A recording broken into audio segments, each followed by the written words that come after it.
बहू बेटी का पहाड़ों में हनीमून का पहला दिन।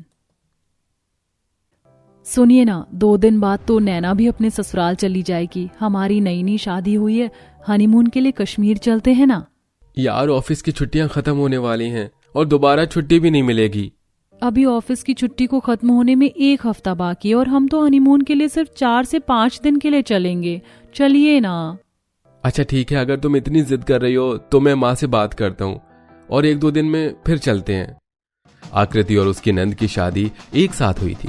क्योंकि आकृति का मायका पास था, इसलिए वो एक ही दिन में अपने मायके से होकर आ जाती है। पर नैना का ससुराल काफी दूर था, इसलिए नैना कुछ दिन अपने मायके में रुकती है और नैना अपने भैया भाभी की बातें सुन लेती है, जिसके बाद वो भी अपने पति को फोन करके हनीमून के लिए बोलती है। सुनिए, अभी हमारी नई नई शादी हुई है, मेरे भैया भाभी हनीमून पर जा रहे हैं, हम भी चलते हैं ना। तुम्हें हनीमून पर जाने की क्या जरूरत है? तुम्हारा ससुराल ही इतनी अच्छी जगह है। मजाक छोड़ो और चलो।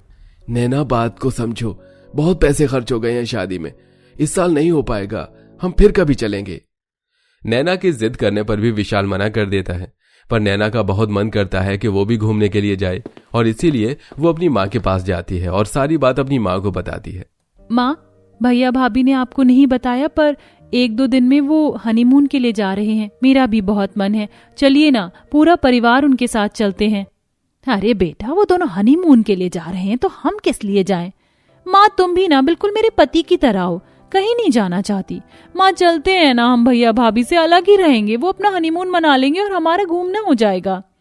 अच्छा ठीक है, अब तू इतना जिद कर रही है तो चलते हैं, पर मैं अकेली नहीं जाऊंगी। तू दामाद जी को और अपनी सास को भी बुला ले, अगर हम उन्हें बिना बताए गए तो वो क्या सोचेंगे। ये बात सुनकर नैना जल्दी से अपने पति और अपनी सास को इन्फॉर्म कर देती है और उन्हें अपने मायके बुला लेती है। और घर में जब आकृति अपने हनीमून की बात छेड़ती है तो शांति अपने बहू बेटे से कहती है, बहू, मैं जानती हूँ तू शादी के बाद पहली बार अपने पति के साथ हनीमून के लिए जाएगी, पर हम सोच रहे हैं कि हम सभी चलें। कश्मीर बहुत सुंदर जगह है, इस तरह हम भी घूम लेंगे और तुम दोनों का हनीमून भी हो जाएगा। और तुम दोनों चिंता मत करो, हम तुम्हें परेशान नहीं करेंगे। इन लोगों को कोई बताए कि ये हमारे साथ जाकर ही हमें परेशान कर रहे हैं। ये लोग अलग से भी तो जा सकते थे, पर सारी गलती मेरे पति की है, कुछ नहीं बोलते। हाँ, तो फिर ठीक है, जब आपको जाना है तो सब पैकिंग कर लीजिए। कश्मीर में अभी ठंड ज्यादा होगी तो गर्म कपड़े जरूर ले लेना। विनीत और आकृति अपने घर वालों को मना नहीं कर पाते और पूरा परिवार जाने की तैयारी करता है। और रात तक विशाल भी अपनी माँ के साथ अपने ससुराल आ जाता है और अगले दिन पूरा परिवार कार से कश्मीर के लिए निकलते हैं। और जैसे ही कश्मीर पहुंचते हैं, कश्मीर की वादियां देखकर नैना रास्ते में ही गाड़ी रोकवा देती है। भैया, जल्दी से गाड़ी रोको, मुझे यहाँ रील बनानी है। चलो विशाल, यहाँ पर खड़े होकर रील बनाते हैं। नैना, अभी तो हमने एंट्री ही की है, कश्मीर में थोड़ा अंदर चलो, फिर रील बना लेना। भाभी, भैया को बोलो ना, मुझे रील बनानी है, आप भी इसी बहाने थोड़ी मजे कर लेना। रोक दीजिए ना, हम भी थोड़ी सी रील बना लेंगे। और देखिए ना, यहाँ का व्यू कितना सुंदर है। आकृति और नैना के कहने पर विनीत गाड़ी रोक देता है और पूरा परिवार गाड़ी से उतरकर आसपास के नजारों को देखता है। तो वहीं नैना अपनी भाभी के हाथ में फोन पकड़ा देती है और अपने पति के साथ खड़ी होकर रील बनाती है। मैं पहाड़ी, मेरा ठुमका पहाड़ी। नैना, क्या कर रही हो? जल्दी रील बनाओ ना, मैं थक गई तुम्हारी वजह से। और मैंने अभी तक तुम्हारे भैया के साथ एक भी रील नहीं बनाई और ठंड भी लग रही है। क्या भाभी, बीच में बोल बोल कर अब बार बार मेरी रील खराब कर रही हो? रहने दो, मुझे नहीं बनानी है अब रील। नहीं बनानी तो फिर चलते हैं, ठंड बढ़ती जा रही है, आगे और भी ठंड हो सकती है। आप सब अपने अपने ठंड के कपड़े अभी निकाल लो। भैया, मैं नहीं पहन रही ठंड के कपड़े। अगर मैंने ठंड के कपड़े पहन लिए तो फिर मेरा इतना अच्छा ड्रेस कैसे नजर आएगा? विनीत के कहने पर पूरा परिवार अपने अपने स्वेटर और शॉल निकाल कर पहन लेते हैं, पर नैना नहीं पहनती। और वो लोग फिर से गाड़ी में बैठकर जैसे ही आगे पहुंचते हैं, नैना को ठंड लगने लगती है और वो रास्ते में चाय की टपरी देखकर अपने भाई से कहती है, भैया, मुझे बहुत ठंड लग रही है, गाड़ी रोको। भाभी, माँ, विशाल जी, माँ जी, चलो चलकर गरम गरम चाय पीते हैं। सब गाड़ी से उतर जाते हैं और चाय की दुकान पर जाते हैं, जिसके बगल में ही भुट्टे वाला भी खड़ा था। चाय तो मुझे भी पीनी थी, अच्छा हुआ जो रास्ते में ही चाय दिख गई। आप लोग चाय पियो, मैं तो भुट्टा खाने जा रहा हूँ। अरे विशाल जी, मैं भी चलती हूँ ना।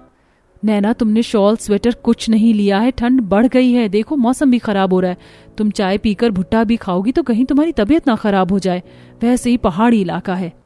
बहू रहने दे उसे, तू उसे उसकी जिंदगी जीने दे, बेचारी अब पता नहीं फिर कब बाहर निकले हम लोगों के साथ। सही कहा माँ आपने। अच्छा विशाल, जल्दी से भुट्टा खाकर सनसेट पॉइंट पर चलकर फोटो खिंचवाते हैं। बहू तुम्हारी भाभी बिल्कुल सही कह रही है, शाम हो रही है, ठंड बढ़ रही है, पहाड़ी इलाका है, इतना सब कुछ खा रही हो तुम और फिर बिना स्वेटर पहने फोटो खिंचवा रही हो, तबीयत खराब हो जाएगी। अच्छा माँ जी ठीक है, मैं फोटो खिंचवाकर पक्का स्वेटर पहन लूंगी। विनीत जी, हम भी साथ में कुछ फोटो खिंचवाते हैं ना। उधर देखिए, वहां पर कश्मीरी कपड़े पहनकर सब फोटो खिंचवा रहे हैं। आकृति, पूरा परिवार हमारे साथ है, घर की जिम्मेदारी हमारे ऊपर है और तुम्हें बचपना सूझ रहा है। मेरी बहन के ससुराल वाले भी हैं, अगर वो देखेंगे तो क्या सोचेंगे। सबके सोचने का ठेका मैंने ही ले रखा है ना। मैंने सोचा था हनीमून पर आऊंगी अपने पति के साथ, 4-5 दिन होटल में रहूंगी, पहाड़ों पर घूमूंगी, बॉनफायर करूंगी, स्नोफॉल का मजा लूंगी, खाऊंगी पीऊंगी, अच्छे अच्छे फोटोज खिंचवाऊंगी, पर यहाँ तो सब कुछ उल्टा ही हो रहा है। आकृति नाराज होकर गाड़ी में जाकर बैठ जाती है तो वहीं नैना अपने पति के साथ कश्मीरी कपड़े पहनकर फोटो खिंचवाती है और कुछ देर बाद पूरा परिवार पहाड़ों की मैगी खाकर गाड़ी में बैठता है और अपना आगे का सफर शुरू करता है। देखते ही देखते रात हो जाती है और अब नैना को ठंड लगने लगती है। भैया गाड़ी रोको। नैना के कहने पर विनीत गाड़ी रोकता है और सब गाड़ी से उतरते हैं। अब क्या हुआ?